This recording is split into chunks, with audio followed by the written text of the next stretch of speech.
Hello les petits loups. Allez, autour de ceux qui sont en année personnelle 5.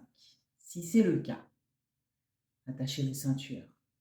Car vous êtes au beau milieu d'un virage, au milieu d'un cycle où beaucoup de choses peuvent changer.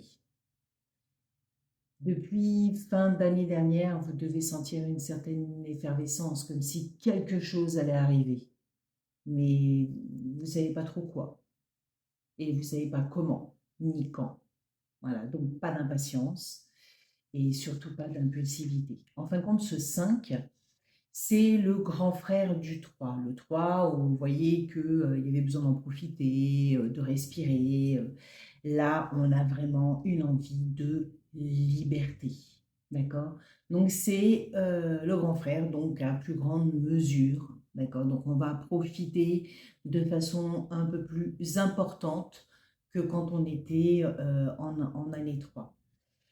En fin de compte, cette année, on vous demande si vous arrivez à bien vous connaître, parce qu'on parle aussi des 5 sens. Donc forcément, il y aura un, voire plusieurs sens qui sera mis en avant cette année. Donc prudence. Gardez votre idée de départ, parce que vous avez dû remarquer qu'il y avait des idées en début d'année, voire depuis le mois de novembre l'année dernière.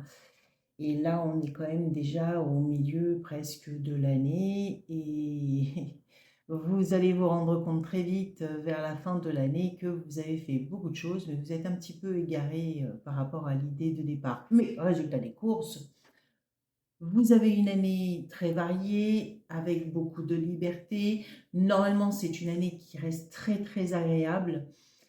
Mais n'oubliez pas aussi que beaucoup de choses restent quand même sur du court terme, puisque l'idée de départ, c'est une idée de liberté. D'accord. Sentimentalement, il faut savoir que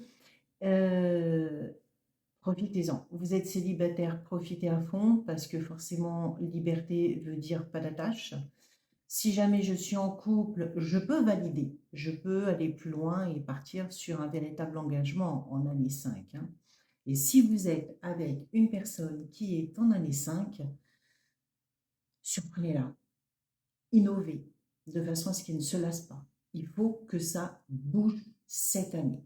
Alors, les mots-clés de cette année, j'ai envie de dire, profitez, bougez, voyagez, utilisez votre libre arbitre, parce que c'est vraiment place à l'inattendu et attention aux excès.